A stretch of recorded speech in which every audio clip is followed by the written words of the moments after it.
Good morning बच्चों हम लोग अध्याय 12 पूरा कर चुके हैं। आज मैं आप लोगों को इस चैप्टर से संबंधित कुछ आंकिक प्रश्न कराऊंगी। तो सभी बच्चे इन प्रश्नों को ध्यान से समझिए, इनको किस प्रकार हल करना है, इनको हम हल करना सीखेंगे आज। ठीक है, तो अगर आपको इन क्वेश्चंस को हल करना आ जाएगा तो इसी प्रकार आप अनसॉल्व क्वेश्चंस भी सॉल्व कर सकते हैं। ठीक है, तो यही मेथड होगा। आप लोगों को फॉर्मूलेज याद होने चाहिए कि किस क्वेश्चन में कौन सा फॉर्मूला लगेगा।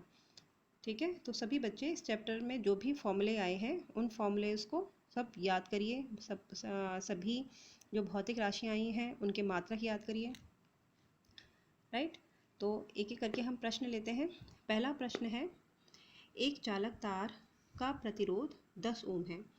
यदि इस तार की लंबाई को 2 गुना और अनुप्रस्थ काट के क्षेत्रफल को आधा कर दिया जाए तो तार का प्रतिरोध क्या होगा। ठीक है, तो जैसा कि मैंने आप लोगों को पहले बताया था कि सबसे पहले जो भी गिवन थिंग्स है क्वेश्चन में वो लिखनी है। ठीक है, तो यहाँ पर प्रतिरोध, तार का प्रतिरोध दिया हुआ है।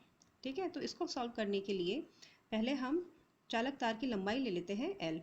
ठीक है, L मान लेते हैं चालक तार की लंबाई, और अनुप्रस्थ काट क्षेत्रफल जो है वो A मान लेते हैं। अब गिवन क्या है, R is equals to rho L by A। ठीक है, ये हम लोगों ने सूत्र किया था। रो जो है ये विशिष्ट प्रतिरोध है, L लंबाई है और A क्षेत्रफल है।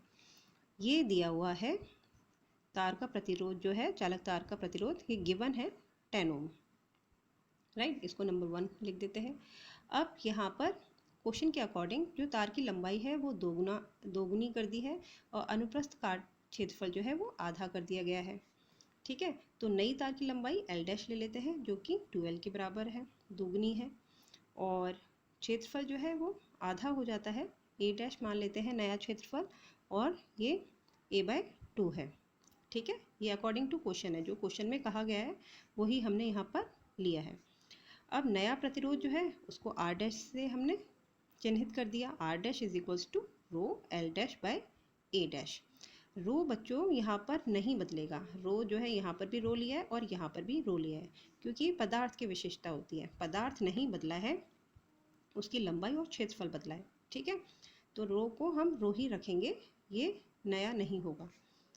अब क्या करना है, L डैश जो है वो 2L के बराबर है, हमने पुट कर दी इसकी वैल्यू। A डैश जो है A बाई 2 है, इसको हम इस प्रकार भी लिख सकते हैं।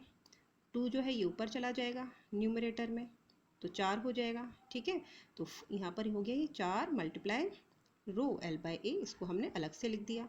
रो L बाई A ये क्या है, इक्वेशन 1 से 10 ओम के बराबर है, तो हमने R dash is equals to 4 को मल्टीप्लाई कर दिया 10 से, क्योंकि ये रो L बाई A क्या है, 10 है। इसको इससे मल्टीप्लाई कर दिया, हमारे पास आंसर आ गया 40 ओम, जो कि नए तार का प्रतिरोध होगा। ठीक है, तो इस क्वेश्चन को इस प्रकार सॉल्व करना है। बहुत ही आसान है सॉल्यूशन बच्चों। ठीक है, यहाँ पर इस क्वेश्चन को कुछ भी चेंज कर सकते हैं। यहाँ पर 2 गुना है, 2 गुना की जगह 3 गुना 4 गुना कर दिया लंबाई को, या आधा कर दिया। ठीक है, जो भी क्वेश्चन में दिया होगा उसके अनुसार आपको नई तार की लंबाई और नया क्षेत्रफल लेना है। ठीक है, लेकिन रो को चेंज नहीं करना, ये याद रखना है।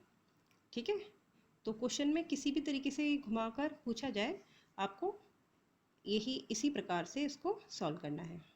ठीक है, नेक्स्ट क्वेश्चन पे हम आते हैं, सेकंड क्वेश्चन पे। इसको मैं नेक्स्ट वीडियो में आप लोगों को समझाती हूँ।